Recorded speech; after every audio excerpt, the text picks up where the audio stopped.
Sa Re Ga Ma Pa season 5ல இந்த வாரம் எல்லாருமே ஆவலா எதிர்பார்த்துட்டு இருந்த அந்த ஓல்ட் இஸ் கோல்ட் அப்படின்னு சொல்லக்கூடிய ஒரு சுற்று வைக்கிறாங்க.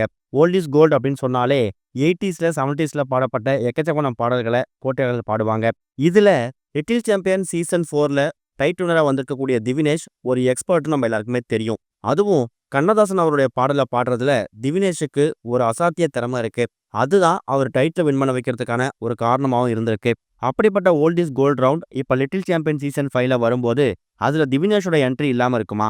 கண்டிப்பா இந்த வாரம் நடக்க போற ஓல்ட் இஸ் கோல்ட் ரவுண்டுல திவினேஷ் ஒரு அதிரடியான என்ட்ரி கொடுத்திருக்காரு. வந்தது மட்டும் இல்லாம அவரோட அந்த ஃபேவரட்டா இருக்கக்கூடிய கண்ணதாசனோட பாடலையும் ஒரே ஒரு பாட்டை பெர்ஃபார்மன்ஸா கொடுத்திருக்காராம். இவர் பாடி முடிச்சதுக்கு அப்புறம் இந்த சீசன்ல கலந்தக்கூடிய குழந்தைங்க, அதே மாதிரி ஜட்ஜஸ் இவங்க எல்லாருமே ஒரு மிகப்பெரிய கரகோஷம் கொடுத்து திவினேஷுக்கு அவங்க வரவேற்பை கொடுத்திருக்காங்க.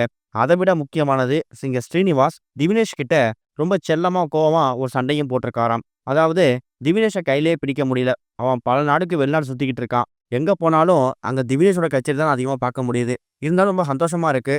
அப்பப்ப இங்கேயும் வந்துட்டு போப்பா, சரிகமபா ஷோவுக்கு வந்துட்டு போப்பாங்கிற மாதிரி செல்லமா கேட்டிருக்காராம். அதுக்கு திவினேஷும் அப்பெல்லாம் இல்லை சார், நான் கண்டிப்பா வருவேன். என்ன மக்கள்கிட்ட கொண்டு போய் சேர்த்தது இந்த சரிகமபா ஷோ தான். அதை நான் என்னைக்கும் மறக்க மாட்டேன் அப்படின்னு சொல்லியிருக்காரு.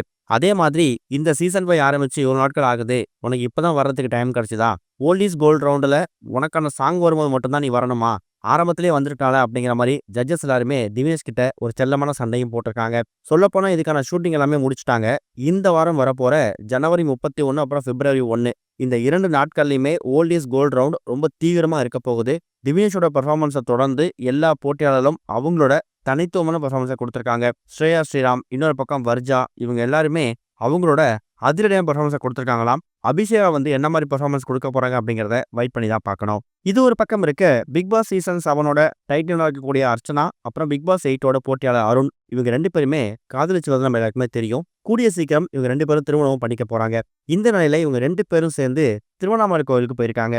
அங்க கோவிலுக்கு பின்பக்கம் இருக்கக்கூடிய அண்ணாமலையார் மலை மேல ஏறி உச்சி வரைக்கும் போயிட்டு ரீல்ஸ் எடுத்திருக்காங்களாம். அங்க எடுக்கப்பட்ட வீடியோஸ் அப்புறம் போட்டோஸை இன்ஸ்டாகிராம்ல அர்ச்சனா ஷேர் பண்ணியிருக்காங்க.